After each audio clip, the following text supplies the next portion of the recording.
Hi folks, well it's been a couple days since we were up prospecting up at the creek, and obviously not unknown to you guys, I brought that stuff home, the material out of the sluice box, as I would prefer to do it in my backyard where the water's a little warmer and not so cold on my hands.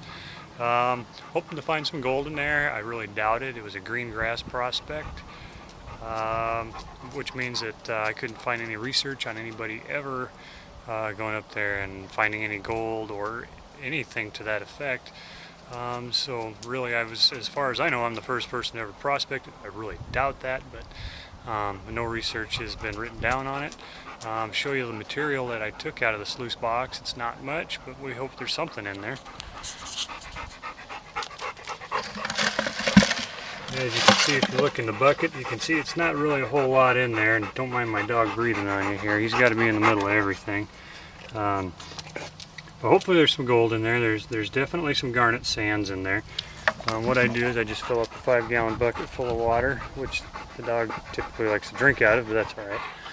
And then I got a little assayer's pan, something anybody can pick up at the sporting goods store for a couple, $3. They're cheap.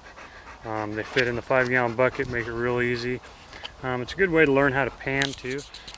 You can if you want to teach yourself how to pan, you can buy a cheap pan like this, and if you throw a couple of lead split shot in there for fishing, and then put some sand and stuff in there, what you want to do is hang on to the lead split shot, obviously, because gold, you know, with all this placer mining, gold is 17 to 19 times heavier than water, so it's going to stay in the pan easier than wash out of it. So anyways, shall we see what we got? We'll go to work. Okay, well, I'm going to try to do this one-handed. We'll see what happens here. We'll give it a shot.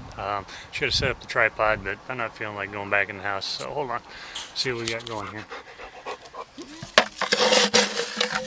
I just want to get a little material into the pan.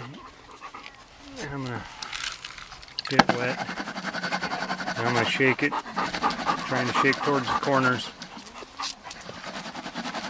And if there's any gold in there, I want to shake it into that V in the corner of the pan, and then I'm going to gently wash it off.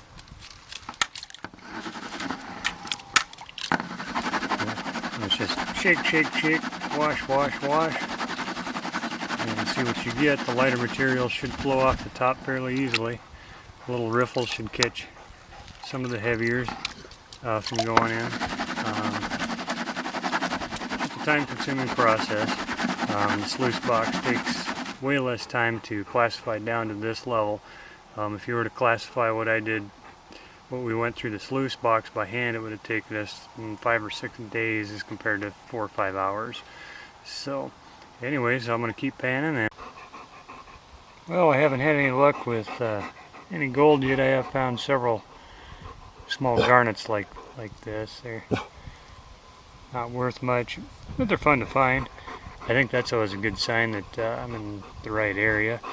I'd like to find some bigger garnets. Garnets are fun too. So, but I'll keep panning. I'm about halfway through the bucket. Okay, well, that was kind of disappointing. I didn't find anything in there but 15, 20 little garnet pieces that weren't even worth keeping.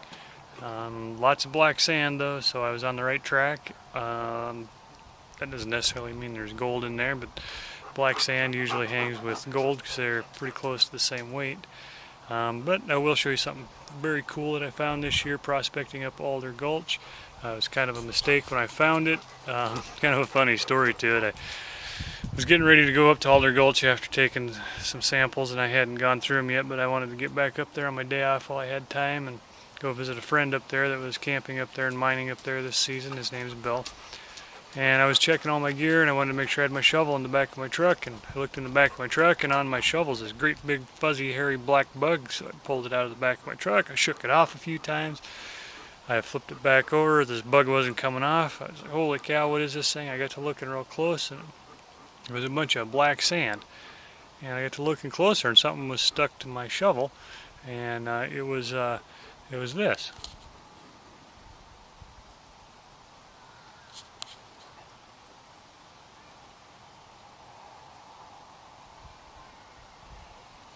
And I don't know if any of you have ever seen anything like that before. It's magnetic.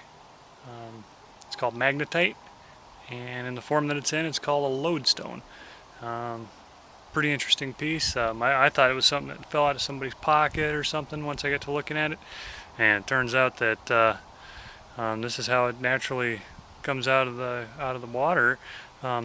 It attracts all that sand to it, and it tumbles down the creek for forever until it polishes itself up. So it's a naturally polished stone. It's a pretty neat thing. Anyways, you guys, thanks for watching, and I'll catch you next time.